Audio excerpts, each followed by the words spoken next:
नमस्कार साथियों, फिर से एक बार आपका इस वीडियो में स्वागत है। तो दोस्तों, आज हम बात करने वाले हैं कि चेक को सही तरीके से कैसे भरते हैं। आमतौर पर हम लोग गलतियां करते हैं जिस तरीके से फॉर्जरिंग हो सकती है। तो आज हम आपको बताने वाले हैं कि बेहतरीन तरीके से चेक को कैसे भरें जिससे कोई भी मिस्टेक ना करने पाए और हमें कोई भी दिक्कत का सामना ना करना पड़े। चलिए बगैर समय को गंवाते हुए चेक भरने की प्रोसेस को जल्दी से स्टार्ट करते हैं। यहाँ पे डेट को भरते हैं। तो आज की डेट है 8 फरवरी 2023। उसके बाद पे जिसको मुझे अमाउंट पे करना है, मान के चलते हैं कोई एक अरुण नाम का व्यक्ति है, तो मैं यहाँ पे स्पष्ट साफ साफ लिखता हूँ अरुण कुमार। उसके बाद यहाँ पे रुपीज़ में भरना है, वर्ड्स में। मान के चलिए मैं उसको 5,000 रुपये का पेमेंट करना चाहता हूँ, तो यहाँ पे मुझे लिखना है 5,000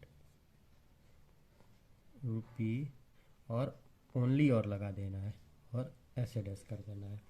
और यही अमाउंट अंकों में भी भरना है 5,000। उसके बाद यहाँ पे है प्लीज़ साइन एबव। तो कुछ लोग क्या करते हैं कि नीचे सिग्नेचर कर देते हैं, लेकिन सिग्नेचर नीचे नहीं करना है, सिग्नेचर हमको जस्ट नेम के ऊपर करना है। अब एक खास बात जो मैं आपको वीडियो में बताने वाला हूँ वो ये है कि सबसे पहले तो जो 5,000 रुपी मैंने लिखा है, तो यहाँ पे ये जो चेक पे लिखा हुआ रुपीज़ है, इसके बीच में कोई भी ज़्यादा स्पेस नहीं छोड़ना है। उसके बाद ओनली लगा देना है, ओनली लगाने के बाद डैश लगा देना है। और यहाँ पे 5,000 जो लिखा है, तो इसके आगे भी बिल्कुल स्पेस नहीं छोड़ना है और यहाँ पे इस तरह से डैश कर देना है ताकि यहाँ पे कोई 15 ना कर पाए, और यहाँ पे भी डैश कर देना है। अब जो सबसे इम्पॉर्टेंट बात है जो आपको गलती नहीं करनी चाहिए, जैसा कि मैंने थंबनेल में आपको मेंशन कर रखा है कि अरुण कुमार का मुझे अकाउंट नंबर भी लिखना है। तो अरुण कुमार का अकाउंट नंबर जो भी होगा वो मुझे लिख देना ही सिक्योरिटी पर्पज से ज़्यादा अच्छा है। तो मैं इनका लिख देता हूँ।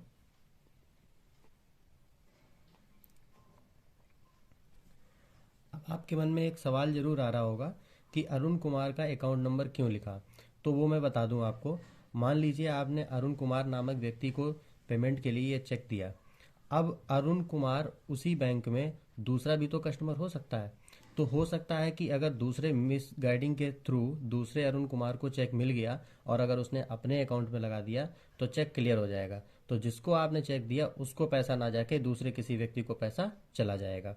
तो ये आपको बहुत ज़्यादा ध्यान देने की ज़रूरत है। जो चेक पे लोग नहीं भरते हैं, तो बहुत ही ज़्यादा सेफ्टी के लिए आपको उस व्यक्ति का अकाउंट नंबर और मेंशन कर देना है।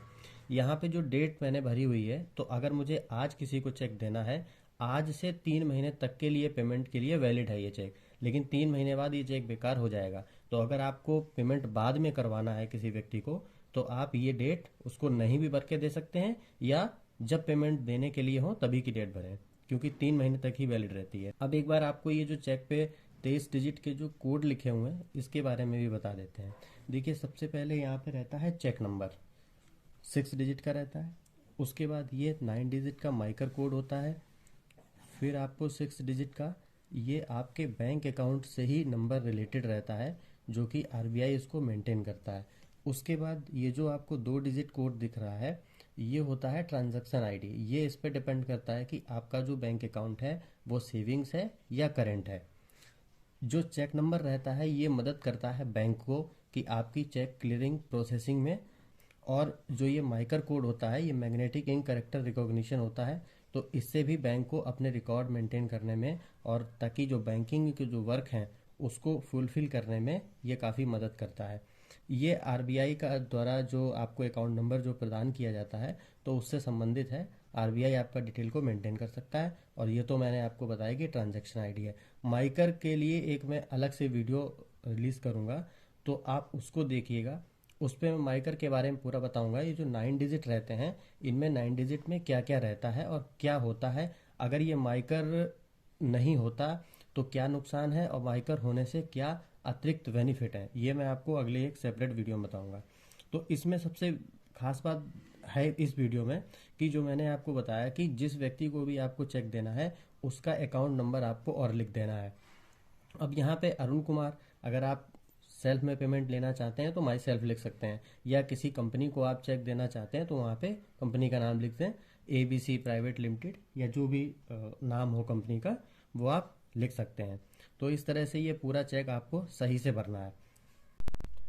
आप जिस व्यक्ति को भी चेक दे रहे हैं तो आप अगर उसको अकाउंट में पेबल के लिए दे रहे हैं तो आपको यहाँ पे क्रॉस लाइन बनाना ज़रूरी है। यहाँ पे आपको 2 क्रॉस लाइन करना है और यहाँ पे अकाउंट पे ही लिख देना है। अब इससे क्या होगा कि जिस व्यक्ति को भी आपने चेक दिया है तो वो चेक सीधा उसके अकाउंट में ही लगेगा और अकाउंट में ही पैसा पहुंचेगा। आपके अकाउंट से डेबिट होगा और उसके अकाउंट में क्रेडिट होगा, वो इंस्टेंट पे नहीं रहेगा। लेकिन यदि आप ने अगर चेक बगैर अकाउंट पे ही अगर दिया हुआ है तो वो इंस्टेंट पे हो जाएगा, वो किसी भी ब्रांच में जाकर वो आप पेमेंट रिसीव कर सकेगा। तो ये चीज़ आपको ध्यान रखने की ज़रूरत है। बहुत लोगों को ये जानकारी नहीं होती है कि कैंसिल चेक क्या होता है। बहुत जगह अकाउंट वेरिफिकेशन के लिए मांगा जाता है कि आप अपना कैंसिल्ड चेक दीजिए, तो कैंसिल्ड चेक में हम लोग कंफ्यूज रहते हैं कि कैंसिल्ड चेक क्या होता है। देखिए, चेक यही होता है, हमको सिर्फ कैंसिल करना होता है। तो यहाँ पे मैंने क्या किया हुआ है, 2 लाइन खींच के और कैंसिल्ड लिख दिया हुआ है। आप कैंसिल भी लिख सकते हैं, कैंसिल्ड भी लिख दीजिए, केबल कैंसिल्ड लिख दीजिए, लाइन ना खींचिए, तो वो आपके ऊपर डिपेंड करता है। बट ये है कि चेक आप कैंसिल्ड लिखना ज़रूरी रहता है, जिससे ये चेक सिर्फ अकाउंट वेरिफिकेशन पर्पज़ के लिए रह जाएगा, चेक को कोई यूज़ नहीं कर सकेगा।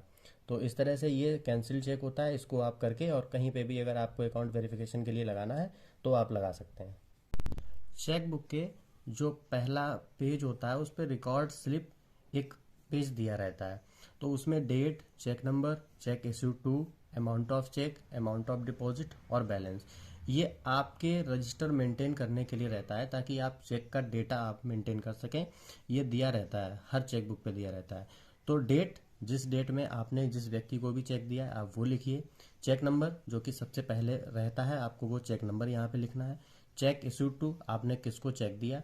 अमाउंट ऑफ चेक, कितने अमाउंट का आपने चेक दिया। ये आप इस रिकॉर्ड को मेंटेन कर सकते हैं अपनी जानकारी के लिए, क्योंकि मान लीजिए आपने किसी को चेक दे दिया और चेक देने के बाद वो चेक क्लियर नहीं हुआ, चेक में कोई प्रॉब्लम आ गई, तो आपको चेक नंबर अगर मालूम नहीं होगा तो आप उसको ट्रैक कैसे करेंगे बैंक में जाके। हालांकि cheque number series by series रहता है, लेकिन फिर भी कई सारे जब चेक हो जाते हैं तो हो सकता है कि बीच के कई चेक ऐसे रहे हों जो कि उनको आपको ट्रैक करना हो, तो आप वहाँ पे कंफ्यूज हो सकते हैं। तो इस डेटा को भी आपको मेंटेन करना अपनी सेफ्टी के लिए ज़्यादा ज़रूरी है।